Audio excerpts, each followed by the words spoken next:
Friends, मी Vishakha global online मराठीमध्ये आपल्या सर्वांचं स्वागत आहे. आजच्या सेशनमध्ये आपल्याला सावित्रीबाई फुले पुणे विद्यापीठ म्हणजे आपण आता SPPU म्हणून ओळखतो, या युनिव्हर्सिटीच्या PhD एंट्रन्स टेस्टसाठी प्रिपरेशन करायचं आहे रिसर्च मेथॉलॉजीचं. सो MCQ थ्रू आपण रिसर्च मेथॉलॉजी प्रिपेअर करत आहोत. आजचं हे आपलं 17वं लेक्चर आहे. ऑलरेडी 16 लेक्चर्स कंप्लीट झालेले आहेत.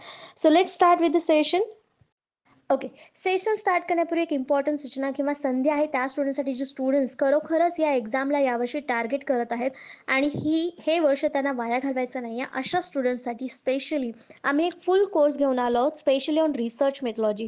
जसं की तुम्हाला माहिती आहे, पुणे युनिव्हर्सिटीच्या PhD एंट्रन्ससाठी सिलेबस जो आहे 50-50 आहे. 50% सिलेबस हा पूर्णपणे रिसर्च मेथॉलॉजीवरती आहे. सो त्या बेसिसवरती हा फुल कोर्स डिझाईन केलेला आहे, ज्यामध्ये तुम्हाला मिळणारे संपूर्ण अभ्यासक्रम नोट्स, संपूर्ण अभ्यासक्रमावरील लेक्चर्स, रेकॉर्डेड लेक्चर्स, त्याच्यानंतर video lectures, live lectures and plus crash course. ठीक आहे, जो क्रॅश कोर्स तुम्हाला एव्हरी वीक मिळेल, ज्या क्रॅश कोर्समध्ये एका दिवसामध्ये पूर्ण रिसर्च मेथॉलॉजी तुमची कंप्लीट होईल. रिसर्च मेथॉलॉजीचा स्टडी प्रत्येक वेळेस होईल, जे तुम्हाला हेल्पफुल ठरेल कन्सेप्ट पुन्हा पुन्हा क्लिअर करण्यासाठी. ज्याची फीस आहे 799 रुपये आणि इकडे दिलेल्या व्हॉट्सअप नंबरला मेसेज करून तुम्ही लगेचच कोर्सला जॉईन होऊ शकता आणि प्रिपरेशनला सुरुवात करू शकता. आजच जॉईन व्हा आणि आपल्या प्रिपरेशनला सुरुवात करा. तर आज आपण बघतो रिसर्च मेथॉलॉजी युनिट 5 मध्ये सॅम्पलिंग टेक्निक्स किंवा सॅम्पलिंग म्हणजे काय आहे याबद्दल आपण बघणार आहोत. तर याचा सिलेबस मध्ये जर आपण सिलेबस वाईज चाललो आणि हे आपलं 5वं युनिट आहे चालू, त्या युनिट मध्ये काय काय सिलेबस आहे? Sample and sampling design, concept of population, sampling frame, sampling unit, need and advantage of sample study, methods of sampling, characteristics of representative sample, sampling error, concept of probability and non-probability sampling, types of probability sampling, simple random sampling, systematic random sampling, proportionate and disproportionate, stratified random sampling, types of non-probability sampling and purposive and snowball. तर याच्यामध्ये काय काय सांगितलेलं आहे की व्याख्या काय आहे, सॅम्पलिंग म्हणजे काय, त्याचे डिझाईन्स कोणते आहेत, कन्सेप्ट कुठले आहेत, पॉप्युलेशनशी ते कसे निगडीत आहेत किंवा त्याचे ॲडव्हान्टेज काय आहेत, स्टडी मटेरियल त्याचं कसं आहे किंवा मेथड्स कुठल्या आहेत, सॅम्पलिंगचे कॅरेक्टरिस्टिक्स, त्यानंतर प्रोबॅबिलिटी, नॉन प्रोबॅबिलिटी हे टाइप्स आहेत सॅम्पलिंगचे ते काय आहेत, त्यानंतर रँडम सॅम्पलिंग, सिस्टमॅटिक सॅम्पलिंग हे प्रोबॅबल आहेत की नॉन प्रोबॅबिलिटी मध्ये येतात, हे सगळं जे आहे ते या सिलेबस मध्ये युनिट 5 मध्ये आपल्याला आपले अभ्यासाचे आहे, जे MCQ थ्रू आपण क्लिअर करतो आहोत. तर आजच्या सेशनला आपण सुरू करूया MCQ थ्रू. आजचा पहिला प्रश्न बघतो आपण. Of the following sampling methods म्हणजे खाली दिलेल्या सॅम्पलिंग मेथड्स पैकी which is the probability method. तर आपल्याला माहिती आहे सॅम्पलिंगचे दोन टेक्निक्स आहेत. सॅम्पलिंगचे दोन प्रकार आहेत, एक आहे प्रोबॅबिलिटी आणि दुसरा आहे non probability, which is non probability. तर हे दोन मेन प्रकार आहेत आणि त्याच्यामध्ये मग वेगवेगळे सॅम्पलिंगचे सॅम्पल हे कॅटेगराइज केलेले आहेत, कुठले प्रोबॅबल आहेत आणि नॉन प्रोबॅबल आहेत. तर आपल्याला काही ऑप्शन्स दिलेले आहेत, त्यापैकी कुठलं प्रोबॅबिलिटी मेथड आहे ते सांगायचं आहे. तर इथे ऑप्शन्स दिलेले आहेत आपल्याला, judgement, quota, simple random and convenience. त्यापैकी करेक्ट जे आन्सर आहे ते आहे C, सिंपल रँडम सॅम्पलिंग, साधे यादृच्छिक सॅम्पल नमुना जे आहे तो आपला प्रोबॅबिलिटी सॅम्पलिंग मधला प्रकार आहे. म्हणजे आपल्याला एक तर समजलं की प्रोबॅबिलिटी मध्ये कुठला एक प्रकार आहे आपला, तो आहे सिंपल रँडम सॅम्पलिंग. हे प्रोबॅबल मध्ये येतं, प्रोबॅबिलिटी मेथड मध्ये येतं, म्हणून आपल्या इथे करेक्ट आन्सर काय आलेला आपल्याला C आलेला आहे. इथे करेक्ट ऑप्शन आपल्याला C मिळालं, सिंपल रँडम सॅम्पलिंग. इथे आपल्याला समोर स्क्रीनवरती दिसत आहे की सॅम्पलिंग मेथड्स आहेत वेगवेगळ्या, जे जसं मी सांगितलं होतं की हे दोन कॅटेगरीज मध्ये विभागलेलं आहे. कुठलं? तर probability sampling and non probability. म्हणजे आपण ह्याला म्हणू शकतो संभाव्य आणि हे आहेत असंभाव्य. तर हे दोन कॅटेगरीज आहेत आपल्या मेथड्सच्या, सॅम्पलिंग मेथड्सच्या. तर यामध्ये काय संभाव्यता आणि हे असंभाव्यता असं त्याला म्हणतात. तर संभाव्यता म्हणजे प्रोबॅबिलिटी सॅम्पलिंग मधले कुठले टाइप्स आहेत आपल्याला, सिंपल रँडम, सिस्टमॅटिक, स्ट्रॅटिफाईड आणि क्लस्टर. तर आपल्याला हे लक्षात ठेवायचं कुठल्या ह्याच्यामध्ये कुठले आहेत. तर प्रोबॅबिलिटी मध्ये सिंपल, सिस्टमॅटिक, स्ट्रॅटिफाईड आणि क्लस्टर. आणि इकडे नॉन प्रोबॅबिलिटी सॅम्पलिंग मध्ये कुठले कुठले आहेत, कन्व्हिनियन्स, कोटा, जजमेंट आणि स्नोबॉल. तर आपल्याला तिथे क्वेश्चन मध्ये ऑप्शन मध्ये काय काय आलं होतं? कन्व्हिनियन्स, कोटा आणि जजमेंट आणि सिम्पल रॅन्डम.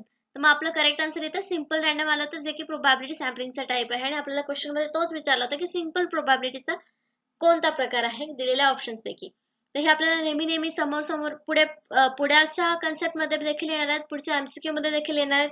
त्यामुळे आपल्याला हे कॅटेगराइज करता आलं पाहिजे, आपल्याला लक्षात राहायला पाहिजे कुठलं नॉन प्रोबॅबिलिटी सॅम्पलिंग आहे, कुठलं प्रोबॅबिलिटी सॅम्पलिंग आहे. नेक्स्ट क्वेश्चन बघतोय सेकंड नंबरचा. Which among the following is a benefit of using simple random sampling? आता सिंपल रॅन्डम आपल्याला समजलं की हे प्रोबॅबिलिटी सॅम्पलिंगची सॅम्पलिंग मेथड मधला प्रोबॅबिलिटी जो टाइप आहे त्यातला आहे सिंपल रॅन्डम सॅम्पलिंग, ज्याला आपण साधा यादृच्छिक नमुना असं म्हणतो मराठीमध्ये. तर त्यापैकी म्हणजे त्याचा फायदा काय आहे, हे जे मेथड आपण निवडतो तर त्याचा फायदा काय हे आपल्याला सांगायचं आहे दिलेल्या ऑप्शन्स पैकी. तर ऑप्शन्स दिलेले आहेत. The results are always representative. परिणाम नेहमी प्रातिनिधिक असतात म्हणून. Interviewers can choose respondent freely. मुलाखतकार मुक्तपणे प्रतिसादकर्त्याची निवड करू शकतात म्हणून. Informant can refuse to participate. माहिती देणारे सहभागी होण्यास नकार देऊ शकतात. And we can calculate the accuracy of the result. निकालांची अचूकता आपण मोजू शकतो. तर याच्यातलं करेक्ट जे आन्सर आहे ते आहे D. We can calculate the accuracy of the result. म्हणजे ह्यातला जो कॅरेक्टरिस्टिक्स आपण म्हणू शकतो. बेनिफिट तर हा आहे, पण आपल्याला सिंपल रॅन्डम सॅम्पलिंगचं कॅरेक्टरिस्टिक्स सांगायचं असेल तर ते सुद्धा आपण हे सांगू शकतो की we can calculate the accuracy of result. का? कारण याच्यामध्ये आपण नमुने रॅन्डमली निवडतो आहे, म्हणून आपल्या निकालांची अचूकता जी आहे ते आपण स्वतः कॅल्क्युलेट करू शकतो. अॅक्युरिटी तिथे आपण मोजू शकतो. हा त्याचा फायदा आहे, बेनिफिट आहे सिंपल रॅन्डम सॅम्पलिंगचा. आता बघतो आपण अजून काय फीचर्स आहेत, बेनिफिट्स आहेत सिंपल रॅन्डम सॅम्पलिंग निवडण्याचे. तिथे आपल्याला 7 आपल्याला बेनिफिट्स दिसतात ही मेथड निवडण्याचे. ते एक एक करून आपण बघूया. पहिला आहे one of the great advantage of simple random sampling method is that it needs only minimum knowledge of study group of population in advance. तर सुरुवातीला आपण नवीन असतो, नवखे असतो जेव्हा रिसर्च करताना, त्यावेळेस आपल्याला ही जी सॅम्पल मेथड आहे, सॅम्पल निवडण्याची मेथड आहे ती सर्वात सोपी असते. त्याच्यामध्ये कमी नॉलेज लागतं, आपल्याला जास्त ॲक्युरेट नमुने निवडण्यासाठी गरज नाही पडणार. इथे रॅन्डमली आपण इथे सॅम्पल निवडत असतो आणि ती आपल्याला एक सोपी पद्धत वाटते जेव्हा आपण सुरुवात करत असतो रिसर्चसाठी. तर हा झाला पहिला पॉइंट, पहिला बेनिफिट. तर आपल्याला अजून 7 बेनिफिट बघायचे आहे. तर नेक्स्ट आहे की it is free from errors in classification. Randomly आपण सॅम्पल निवडल्यामुळे काय होतं, तर जे आपण वर्गीकरण करणार आहोत त्यामध्ये जास्त त्रुटी आपल्याला जाणवत नाही किंवा अवघडपणा वाटत नाही. लवकरात म्हणजे सहजरित्या आपण त्याचं वर्गीकरण करू शकतो. तर नेक्स्ट आहे 3 नंबरचा. This is suitable for data analysis which include the use of inferential statistics.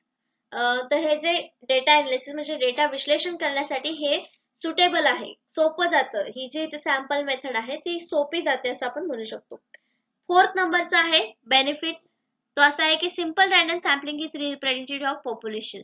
तर ही सुरुवातीला आपण पॉप्युलेशन वरतीच आपण सॅम्पल्स निवडत असतो, पण सिंपल रॅन्डम सॅम्पलिंग मध्ये सगळ्यांना बरोबर चान्स मिळत असतो सिलेक्ट होण्याचा. म्हणून काय होतं, ही सिंपल रॅन्डम सॅम्पलिंग जी आहे ती लोकांचं प्रतिनिधित्व करते असं देखील म्हटलं जातं. हा एक बेनिफिट आहे सिंपल रॅन्डम सॅम्पलिंगचा. नेक्स्ट आहे 5th नंबरचा, तो आहे it is totally free from bias and prejudices.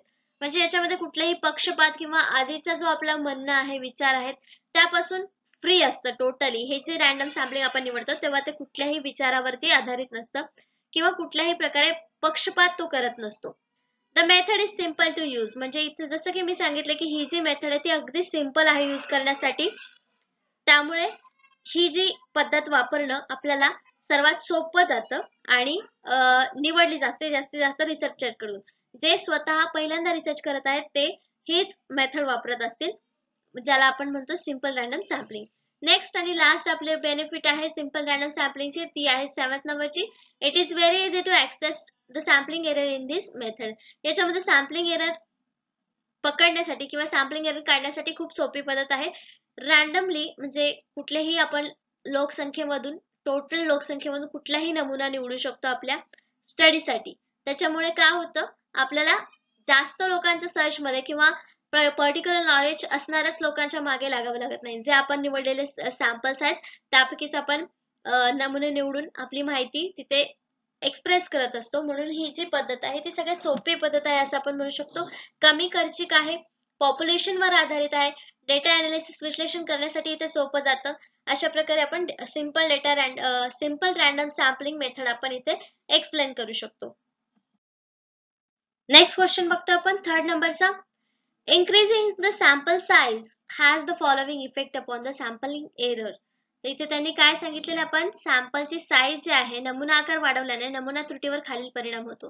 Sampling error वरती त्याचा काय परिणाम होतो? सॅम्पलिंग एरर वरती सॅम्पलिंग साईज वाढवल्याचा काय परिणाम होतो हे सिंपली आपल्याला क्वेश्चन विचारलेलं आहे. त्याचं ऑप्शन दिलेले आहे. It increases the sampling error हे नमुना त्रुटी वाढवतं. इट रिड्युसेस सॅम्पलिंग एरर हे नमुना त्रुटी कमी करते. It has no effect on sampling error नमुना त्रुटीवर त्याचा कोणताही परिणाम होत नाही. D all of the above वरील सर्व. त्याचं करेक्ट आन्सर जे आहे ते आहे B. It reduces the sampling error. का? जेव्हा आपण नमुना आकार वाढवतो तेव्हा आपल्याला रिझल्ट मध्ये जास्त क्लिअरन्स येत जातो. जसं की आपण एखादा सर्वे केलाय की ग्रॅज्युएट स्टुडंट्स किती आहेत, टोटल ग्रॅज्युएट स्टुडंट्स किती आहेत आणि पोस्ट ग्रॅज्युएट किती आहेत हे जेव्हा करतो आपण आणि आपल्याकडे 10 स्टुडंट आहेत त्यामध्ये आपल्याला 5 आणि 5 इकडे ग्रॅज्युएट आहेत, 5 पोस्ट आहेत असे जर रिझल्ट आला असेल तर तेव्हा आपण जर सॅम्पलिंग साईज वाढवली 50 केली मग आपल्याला ग्रॅज्युएटची संख्या मिळेल की 40 आणि इकडे पोस्ट ग्रॅज्युएट आहेत 10. तर हे सॅम्पलिंग साईज वाढवल्यामुळे शक्य झालं की आपल्याला क्लिअर करणं, त्रुटी कमी करणं किंवा आपल्याला जास्त ॲक्युरेट रिझल्ट मिळण्यासाठी ही मदत करणं. मग काय आहे सॅम्पलिंग साईज वाढवल्यामुळे काय होतं आपल्याला तर it reduces the sampling error आणि दुसरी गोष्ट आपल्याला मोर ॲक्युरेट रिझल्ट देण्यासाठी हे मदत करू शकतं. त्यामुळे तिथे कुठलाही तोटा होणार नाही किंवा नमुना त्रुटीवर हा परिणाम आपल्याला तिथे दिसून येईल. ऑप्शन बी इथे आपल्याला करेक्ट मिळालं होतं. करेक्ट ऑप्शन बी मिळालं होतं. आणि sampling error is a statistical error that occurs when an analysis does not select a sample that represents the entire population of data. तर त्यांनी काय सांगितलेलं आहे हा एक स्टॅटिस्टिकल एरर आहे. सॅम्पलिंग एररला आपण स्टॅटिस्टिकल एरर म्हणू शकतो. कधी काय आपण काय करतो डेटा विश्लेषण करत असताना त्याच्यामध्ये सगळी लोकसंख्या आपल्याला पॉप्युलेशन तिथे नसते त्याच्यामुळे ॲक्युरेट रिझल्ट मिळत नाही किंवा चांगला डेटा तिथे प्राप्त होत नाही. मग अशा वेळेस जसं आपण उदाहरण बघितलं ग्रॅज्युएट लोक किती, पोस्ट ग्रॅज्युएट लोक किती, तर 10 लोकांमध्ये आपल्याला जास्त ॲक्युरेट रिझल्ट मिळाला नाही, तिथं टाय होत होतं. मग आपण सॅम्पलिंग साईज वाढवली मग तिथे एरर सॅम्पलिंगचा एरर येण्याची पद्धत जी आहे ती कमी झाली किंवा शक्यता कमी झाली असं आपण म्हणू शकतो. As a result the result found in the sample do not represent the result that would be obtain from entire population. म्हणजे आपण जो काय रिझल्ट आहे तो पूर्ण पॉप्युलेशनला लागू करू शकत नाही जेव्हा आपल्याकडे सॅम्पल साईज पण छोटी असेल किंवा सॅम्पलिंग एरर तिथे येत असेल तेव्हा. Sampling is an analysis performed by selecting the number of observation from larger population. मग सॅम्पलिंग अनालिसिस कसं करतो आपण एका लार्जर नंबरचा पॉप्युलेशन मधून, हे समजा पॉप्युलेशन आहे लार्जर नंबरचा आणि त्यातमध्ये आपण एक ग्रुप सिलेक्ट करतो त्याचं ऑब्झर्वेशन करतो आणि मग ते ऑब्झर्वेशन केल्यानंतर सगळ्यांना लागू होतं की नाही ते चेक करतो. The method of selection can process both sampling errors and non sampling errors. तर याच्यामध्ये या मेथडमध्ये आपल्याला कशा पद्धतीची देखील सॅम्पलिंग एरर येऊ शकतात. मग ते प्रोबॅबल असतील, नॉन प्रोबॅबल असतील, सॅम्पलिंग एरर आणि नॉन सॅम्पलिंग एरर कशाही प्रकारचे येऊ शकतात. तर अशा प्रकारे आपण सॅम्पलिंग एरर काय आहे किंवा स्टॅटिस्टिकल एरर काय आहे हे सांगू शकतो आणि त्यामुळे जे सॅम्पलिंग एरर्स आहेत त्याच्यावर परिणाम कसे होऊ शकतात ते देखील सांगू शकतो. नेक्स्ट क्वेश्चन आहे 4th नंबरचा. Which of the following is not a type of non probability sampling. तर लास्ट आपण फर्स्ट क्वेश्चन मध्ये बघितलं होतं की प्रोबॅबिलिटी सॅम्पलिंग आणि नॉन प्रोबॅबिलिटी सॅम्पलिंग असे दोन प्रकार आहेत सॅम्पलिंग मेथडचे. आणि आता आपल्याला क्वेश्चन मध्ये विचारलेले की not type of non probability sampling म्हणजे सगळे जे दिलेले आहेत ते बाकीचे प्रोबॅबिलिटी सॅम्पलिंगचे मेथड्स आहेत आणि एकच कुठला तरी जो आहे जो नॉन प्रोबॅबिलिटी सॅम्पलिंगचा आहे. Actually sorry, which of the following is not type of non probability sampling. म्हणजे सगळे जे आहेत ते नॉन प्रोबॅबिलिटीचे, एकच फक्त प्रोबॅबिलिटी सॅम्पलिंगचा ऑप्शन आपल्याला याच्यामधून काढायचा आहे. तर ऑप्शन्स दिलेले आहेत quota sampling, convenience sampling, snowball sampling आणि स्ट्रॅटिफाईड रॅन्डम सॅम्पलिंग. तर सिंपल रॅन्डम सॅम्पलिंग सारखा दुसरा प्रकार आपण बघितला होता जो प्रोबॅबिलिटी सॅम्पलिंग मध्ये येतो तो आहे स्ट्रॅटिफाईड रॅन्डम सॅम्पलिंग. दोन असे कप्पे बघितले होते, त्याच्यामध्ये प्रोबॅबल, नॉन प्रोबॅबल बघितलं होतं, मग त्याच्यामध्ये सिंपल रॅन्डम, स्ट्रॅटिफाईड सॅम्पलिंग हे वेगवेगळे प्रकार बघितले होते. मग आपल्याला माहिती आहे डी ऑप्शन जे आहे ते इथे करेक्ट आन्सर आहे कारण स्ट्रॅटिफाईड रॅन्डम सॅम्पलिंग हा प्रोबॅबिलिटी सॅम्पलिंगचा टाइप आहे म्हणजेच तो नॉन प्रोबॅबिलिटी सॅम्पलिंगचा टाइप आहे. इथे आपण करेक्ट आन्सर असं देऊ शकतो. आता आपण बघूया स्ट्रॅटिफाईड रॅन्डम सॅम्पलिंग म्हणजे काय किंवा या मेथड मध्ये काय दाखवलं जातं. Stratified random sampling is a method of sampling that involves the division of population into smaller subgroups known as strata. In stratified random sampling or stratification, the strata are formed based on members' shared attributes and characteristics such as income or education and attainment. तिथे काय सांगितलेलं आहे, एक पॉप्युलेशनचा group आहे आणि त्या group मधून काही स्पेशल कॅरेक्टरिस्टिक असलेले ग्रुप आपण निवडतो, सब ग्रुप्स, स्मॉलर ग्रुप्स. आता समजा हे 50 लोक आहेत आणि आपण 10-10 चे ग्रुप केलेले आहेत आणि प्रत्येक ग्रुप मध्ये हे टोटल हे 50 आहेत आणि 10-10 चे ग्रुप केलेले आहेत आणि प्रत्येक याच्यामध्ये सेम कॅरेक्टरिस्टिक्स आहेत. यांचं एज्युकेशन चांगलं आहे, यांचं नोकरी चांगली आहे, यांचा पेमेंट चांगला आहे, यांचा बिझनेस आहे आणि हे चांगलं कमवतात सगळ्यांपेक्षा. असे वेगवेगळे ग्रुप आहेत, स्मॉल ग्रुप आहेत, पण सगळ्यांचे कॅरेक्टरिस्टिक्स त्या ग्रुप मधल्या लोकसंख्येचे किंवा त्या ग्रुप मधल्या पॉप्युलेशनचे सॅम्पल्सचे हे ग्रुप जे आहेत ते समान आहेत. मग हे जे डिव्हिजन ग्रुप आपण पाडलेले आहेत त्याला आपण काय म्हणतो, स्ट्रॅटिफाईड रॅन्डम सॅम्पलिंग. मग आपल्याला फक्त काय पाहिजे की चांगलं एज्युकेशन घेणारे, मग आपण हा ग्रुप सिलेक्ट करतो. तेव्हा आपण काय करत असतो, तर आपण स्ट्रॅटिफाईड रॅन्डम सॅम्पलिंग वापरत असतो आपल्या स्टडीसाठी रिसर्च मध्ये. Stratified random sampling is also called proportional random sampling or quota random sampling. तर ह्याला आपण दोन नावं वेगळी सुद्धा देऊ शकतो स्ट्रॅटिफाईड रॅन्डम सॅम्पलिंगला. ते आहेत प्रोपोर्शनल रॅन्डम सॅम्पलिंग आणि दुसरं आहे कोटा रॅन्डम सॅम्पलिंग. हे दोन प्रकार म्हणजे कधी कधी क्वेश्चन आपल्याला असंही येऊ शकतो की प्रोपोर्शनल रॅन्डम सॅम्पलिंग आणि कोटा रॅन्डम सॅम्पलिंगला आपण काय म्हणतो किंवा या प्रकारचं कुठलं सॅम्पल आहे. तर आपण तिथे स्ट्रॅटिफाईड रॅन्डम सॅम्पलिंगचं कॅरेक्टरिस्टिक किंवा त्याचं काम आपण तिथे एक्सप्लेन करणार आहोत. नेक्स्ट क्वेश्चन आहे 5th नंबरचा. Sample is a regarded as a subset of. नमुना कशाचा उपसंच मानला जातो, म्हणजे सॅम्पल आपण कशातून निवडतो, एक गट आहे त्या गटातलं सॅम्पल निवडणं म्हणजे हा सॅम्पल म्हणजे उपसंच आहे त्या गटाचा, असा प्रश्न आहे. तर तो कशाचा असतो. ऑप्शन्स आहेत डेटा, सेट, डिस्ट्रीब्युशन, वितरण, वितरण, पॉप्युलेशन, लोकसंख्या, असे 4 ऑप्शन आहेत आणि यापैकी करेक्ट आन्सर एकच आहे, ते आहे पॉप्युलेशन, लोकसंख्या. कारण सॅम्पल्स आपण कशामधून निवडतो, पॉप्युलेशन मधून, लोकसंख्येमधून. म्हणजेच लोकसंख्येचा उपसंच आपण कशाला म्हणू शकतो, सॅम्पलला. सॅम्पल मध्ये सुद्धा लोकच असतात जे स्पेशली आपण निवडलेले असतात. इथे आपल्याला करेक्ट ऑप्शन डी मिळालं, पॉप्युलेशन. पॉप्युलेशन हा सॅम्पलिंग हा पॉप्युलेशनचा सबसेट आहे. तर बघूया, in basic term a population is a total number of individuals, animals, items, observation, data, etc. of any given subject. So the sample, in other words, in a portion, part, or the fraction of the whole group and acts as a subset of the population. Samples are used in variety of setting where the research is conducted. तर त्यांनी काय सांगितलेलं आहे, पॉप्युलेशनला कसे relate करतात ते, कारण आपण एलिमेंट्स जे निवडतो म्हणजे सॅम्पल्स जे निवडतो तर ते कधी ॲनिमल्स असू शकतात, आयटम्स असू शकतात, निरीक्षणवर असू शकतं किंवा डेटा म्हणजे जी माहिती आपण गोळा करतोय ती त्याच्याशी निगडीत असू शकतं, त्याच्या विषयाशी.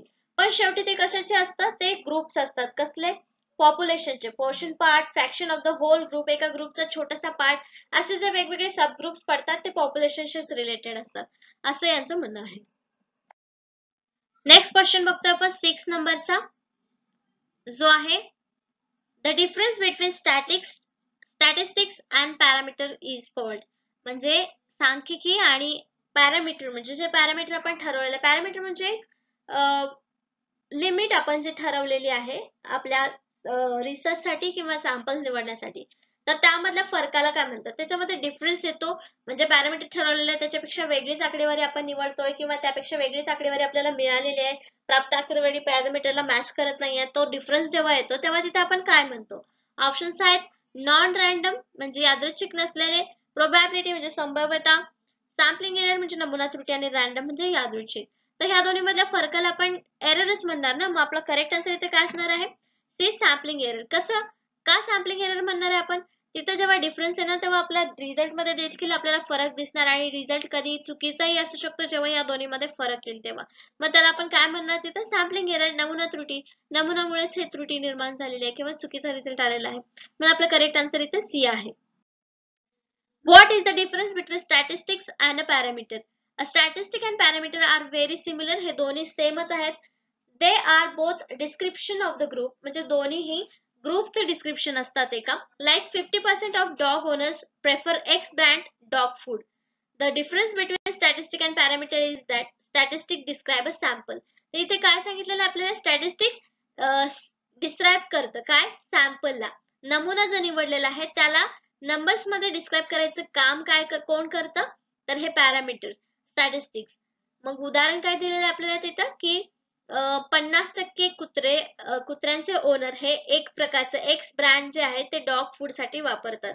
याच्यामध्ये आपल्याला काय सांगितलं, एक सॅम्पल बघितलं आपले किती लोक डॉग फूड वापरतात आणि त्याचे तसेच कुठल्या ब्रँडचं वापरतात, तर ते 50%. मग इथं स्टॅटिस्टिक आलं आणि डिस्क्राईब केलं आपल्या सॅम्पलला. अशा प्रकारे आपण सांगू शकतो की स्टॅटिस्टिक सॅम्पलला कसं डिस्क्राईब करतं आणि ह्या दोन्हीमध्ये डिफरन्स काय आहे स्टॅटिस्टिक आणि पॅरामीटर मध्ये. आपण इथे जर 100 लोकांचा सर्वे करणार असेल तर आपल्याला 50 लोकांचा मिळालेला आहे. पॅरामीटर आपण जर तिथे बिघडू शकतं तेव्हा त्या दोन्हीमध्ये डिफरन्स येतो आणि मग सॅम्पलिंग एरर आपल्याला मिळतात. तर अशा प्रकारे आपण त्यामध्ये दोन्हीमधला डिफरन्स सांगू शकतो किंवा एरर कसं येऊ शकतो हे समजते. तर आता आपण नेक्स्ट क्वेश्चन बघतोय 7th नंबरचा. The probability of selecting an item in probability sampling from the population is known as. तर जेव्हा आपण पॉप्युलेशन मधून सॅम्पल निवडतो आणि त्याची संभाव्यता जी आपण निवडतो आहे त्या संभाव्यतेला आपण काय म्हणतो. संभाव्यता नमुना आयटम निवडण्याची संभाव्यता लोकसंख्येमधून जात आहे हे निवडण्यासाठी याला आपण काय म्हणतो. ऑप्शन्स आहेत इक्वल टू 1 एकाच्या बरोबरीने आहेत, इक्वल टू 0 शून्याच्या बरोबरीने आहेत, नॉन झिरो शून्य नाही, नन ऑफ द अबोव. त्याचं करेक्ट आन्सर आहे सी नॉन झिरो शून्य नाही. त्याच्यामध्ये प्रोबॅबिलिटी सॅम्पलिंग आपण सिलेक्ट करत असतो ते आपल्याला हवे तेवढेच करत असतो. Probability of sampling selecting an item of probability sampling from population is known as, त्याला नॉन झिरो शून्य नाही अशी कन्सेप्ट आहे. तर काय म्हणू शकतो, the most critical requirement of probability sampling is that everyone in your population has known and equal chance of getting selected. तर सॅम्पल्स मध्ये कुठल्याही पॉप्युलेशन मध्ये कोणालाही सिलेक्ट होण्याची किंवा नमुना म्हणून निवड करण्याची संधी येऊ शकते किंवा समान आहे. For example if you have a population of 100 people, जर आपल्याकडे उदाहरण दिले की 100 लोकांचं लोकसंख्या आहे, 100 लोकांचं, every person would have odd in 1 in 100 for getting selected. म्हणजे प्रत्येकाला वाटतं की हा वाटायचा प्रश्न नाही, पण तिथे आपण कुठलाही एक व्यक्ती जेव्हा सिलेक्ट करतो 100 मधून, तर प्रत्येक एक माणूस सिलेक्ट होण्याचे चान्सेस तिथे आहेत की हाच माणूस तिथे सिलेक्ट होणार असं नाही, प्रत्येकाला तिथे चान्स आहे सिलेक्ट होण्यासाठी. अशा प्रकारचं सॅम्पल्स आपण निवडत असतो किंवा रॅन्डम सॅम्पलिंग किंवा सिंपल रॅन्डम सॅम्पलिंग जे आहे ते अशा प्रकारे होत असते. नेक्स्ट क्वेश्चन बघतो आपण 8th नंबरचा. काय आहे तो, the distribution that is formed by all possible values of statistic is known as. The distribution that is formed by all possible values of statistic is known as. आकडेवारीच्या सर्व संभाव्य मूल्यांद्वारे तयार झालेले वितरण डॅश डॅश म्हणून ओळखले जाते. कशामुळे, आकडेवारीमुळे. ऑप्शन्स आहेत hypergeometric distribution, normal distribution, sampling distribution आणि बायनॉर्मल डिस्ट्रीब्यूशन. तर इथे कशाचं पॉसिबल व्हॅल्यूज, कशाच्या पण स्टॅटिस्टिकचा. जेव्हा स्टॅटिस्टिकचा विषय येतो तेव्हा तो कशाशी रिलेटेड असतो, सॅम्पलिंग. मग सॅम्पलिंगशी रिलेटेड आपलं कुठलं आन्सर इथे आहे, जे आहे सी सॅम्पलिंग डिस्ट्रीब्यूशन. डिस्ट्रीब्यूशन तर आहे, त्याला काय म्हणतात असं विचारलेलं आहे. मग इथे स्टॅटिस्टिक्स मध्ये पॉसिबल व्हॅल्यूज आहे स्टॅटिस्टिक्स मधल्या, म्हणजे ते सॅम्पलिंगचे डिस्ट्रीब्यूशन असणार आहे. म्हणून आपलं करेक्ट आन्सर इथे असणार आहे सी सॅम्पलिंग डिस्ट्रीब्यूशन. त्याला नमुना वितरण असं म्हणतात. A sampling distribution is a probability distribution of statistics obtained from larger number of samples drawn from a specific population. तर हे कसं असतं सॅम्पलिंग डिस्ट्रीब्यूशन की मोठ्या पॉप्युलेशन मधून आपण स्पेसिफिक गटाचा एक नंबर काढतो आणि ते स्टॅटिस्टिक्स आपण डिस्ट्रीब्यूशन करतो. The sampling distribution of given population is the distribution of frequency of a range of different outcomes that could possibly occur for the statistic of the population. जे sample म्हणून आपण निवडलेले आहेत, जे लोक आपण निवडलेले आहेत, जर समजा 100 पैकी 50 लोक आपण निवडलेले आहेत, तर त्या 50 लोकांचं जे काही स्टॅटिस्टिक असणार आहे ते आपण वर्गीकरण करणार आहोत. म्हणजे या कॅटेगरीमध्ये इतके लोक आहेत, दुसऱ्या कॅटेगरीमध्ये इतके लोक आहेत, तर त्या सॅम्पलिंगचं डिस्ट्रीब्यूशन असं होणार आहे. मग ही टर्म जे आहे सॅम्पलिंग डिस्ट्रीब्यूशन ते अशा प्रकारे आपण एक्सप्लेन करू शकतो. In statistics, a population is the entire pool from which statistical sample is drawn. A population may refers to an entire group of people, object, event, hospital visits, a measurement. Population can thus be said to be an aggregate observation of subject grouped together by the common feature. त्याच्यामध्ये पण सांगितलेलं आहे की statistic मध्ये population through आपण samples निवडत असतो. ते मग कसेही लोकांचे ग्रुप्स असू शकतात किंवा वस्तूचे ग्रुप्स असू शकतात. अशा प्रकारचे कुठलेही ग्रुप्स असू शकतात जे आपण सिलेक्ट करू शकतो सॅम्पल्स म्हणून, आणि सॅम्पल्स मधून मग ते सॅम्पल डिस्ट्रीब्युशन मध्ये जातात जेव्हा ते आपण वेगळे वेगळे करतो, वर्गीकरण करत असतो. नेक्स्ट क्वेश्चन बघतो आपण 9th नंबरचा. काय आहे तो बघूया. Among this which sampling is based on equal probability. यापैकी कोणते नमुने समान संभाव्यतेवर आधारित आहेत. ऑप्शन आहे सिंपल रॅन्डम सॅम्पलिंग, साधे यादृच्छिक नमुने, स्ट्रॅटिफाईड random sampling, systematic sampling and probability sampling. तर प्रश्न खूप सोपा आहे. यापैकी कुठला जो प्रश्न आहे तो इक्वल प्रोबॅबिलिटीवर आहे, म्हणजे आपलं करेक्ट आन्सर इथे काय येणार आहे, सिंपल रॅन्डम सॅम्पलिंग. आपण सुरुवातीलाच बघितलं की सिंपल रॅन्डम सॅम्पलिंग मध्ये सगळ्या प्रोबॅबिलिटी ह्या इक्वल असतात. का तर प्रत्येकाला, प्रत्येक पॉप्युलेशन मध्ये प्रत्येक सॅम्पलला सिलेक्ट होण्याचा चान्स इक्वली असतो. म्हणून इथे आपलं करेक्ट आन्सर जे आलेलं आहे ते आलेलं आहे ए, सिंपल रॅन्डम सॅम्पलिंग. साधे यादृच्छिक नमुने जे आहेत ते इक्वल प्रोबॅबिलिटी असतात, समान संभाव्यतेवर आधारित असतात. तर डेफिनेशन काय आहे सिंपल रॅन्डम सॅम्पलिंगची. Simple random sampling is defined as a sampling technique where every item is in the population has an even chance and likelihood of being selected in the sample. तर definition मध्येच आपल्याला सांगितलंय की simple random sampling मध्ये प्रत्येक सॅम्पलला select होण्याची तिथे chances असतात, इक्वल चान्सेस असतात. Here the selection of item entirely depends on the luck or probability, and therefore his sampling technique is also sometimes known as method of chances. तर इथे काय सांगितलेलं आहे, रॅन्डम सॅम्पलिंग मध्ये पण चान्सेस असतात कोणालाही सिलेक्ट होण्याचे, पण प्रत्येक वेळेस ते सिलेक्टच होतील असे नाही, त्यात लक किंवा प्रोबॅबिलिटीवर अवलंबून असतात. म्हणूनच त्याला आपण कधी कधी सॅम्पलिंग टेक्निकची ही chances of method of chances असं त्याला म्हणतो. काय म्हणू शकतो आपण इथे त्याला, मेथड ऑफ चान्सेस त्याला म्हटलं गेलंय. का तर इथं प्रत्येक वेळी सिलेक्ट होतीलच असं नाही, चान्स, लक किंवा प्रोबॅबिलिटी यावर डिपेंड असतात कुठलं सॅम्पल सिलेक्ट होऊ शकतो टोटल पॉप्युलेशन मधलं. पण रॅन्डमली ते सिलेक्ट करतो म्हणून याला आपण सिंपल रॅन्डम सॅम्पलिंग असं म्हणतो. नेक्स्ट क्वेश्चन बघतो आपण 10th नंबरचा. The difference between expected value of statistic and the value of the parameter being estimated is called. इथे आपण बघितलं होतं की स्टॅटिस्टिक आणि पॅरामीटर मध्ये डिफरंट आला तर त्याला आपण काय म्हणतो, आणि इथे सांगितलंय की या दोन्हींमध्ये स्टॅटिस्टिक आणि value of parameter being estimated is called. आकडेवारी अपेक्षित मूल्य आणि पॅरामीटर मूल्य ज्यामध्ये अंदाज केला जातो त्यामधील फरक याला दुसरं काय म्हणतात. ऑप्शन्स आहेत स्टँडर्ड एरर, मानक त्रुटी, बायस, सॅम्पलिंग एरर आणि नॉन सॅम्पलिंग एरर. त्याला सिम्पली म्हणतात. करेक्ट आन्सर आहे बी, बायस. याच्यामध्ये काय होतं, त्याच्यामध्ये बायस होतं, पक्षपात होतो, म्हणून हे करेक्ट आन्सर आहे इथं बी, बायस. तर बायस म्हणजे नेमकं काय, नॉर्मली आपण मराठीमध्ये बायस म्हणजे पक्षपात असं म्हणतो. The bias is a difference between expected value and the estimated and the true value of the parameter.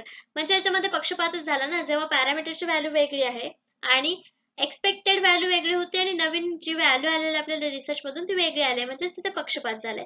If the bias of an estimator of the parameter is 0, the estimator set to be unbiased. its expected value equals to the value of parameters is estimates. म्हणजे काय, जेव्हा value equal आहे आपल्या पॅरामीटरच्या value बरोबर तेव्हा ते unbiased असतं, पण जेव्हा पॅरामीटरची व्हॅल्यू आणि एक्सपेक्टेड व्हॅल्यू या डिफरंट येतात तेव्हा ते बायस असतात. अशा प्रकारे बायस आणि अनबायस या दोन टर्म आपल्याला इथे कळालेल्या आहेत जे सॅम्पलिंग मध्ये येत असतात. तर अशा प्रकारे याचे 10 प्रश्न आणि 10 कन्सेप्ट इथे संपलेले आहेत सॅम्पलिंगच्या युनिट 5 वरच्या. नेक्स्ट लेक्चर मध्ये देखील आपण याच युनिट वरती 10 क्वेश्चन्स घेणार आहोत आणि 10 कन्सेप्ट आपण समजून घेणार आहोत. जसे की आपण एमसीक्यू थ्रू ही सिरीज चालू ठेवलेली आहेत कन्सेप्ट क्लिअर करण्याचे, जी पेट एक्झाम साठी उपयुक्त आहेत सॅम्पलिंग मध्ये. त्यामध्ये आज काय बघितलं आपण, सिंपल रॅन्डम सॅम्पलिंग म्हणजे काय, किंवा त्रुटी म्हणजे काय, सॅम्पलिंग एरर म्हणजे काय, किंवा पॅरामीटर आणि आपलं स्टॅटिस्टिकचा डिफरन्स यामध्ये काय असतो आणि त्याच्यामध्ये आपल्याला काय मिळतं, हे सगळे आपण या आजच्या क्वेश्चनच्या सिरीज मध्ये आपण बघितलेलं आहे. नेक्स्ट लेक्चर मध्ये देखील आपण हेच बघणार आहोत. आजच्या सेशनसाठी धन्यवाद.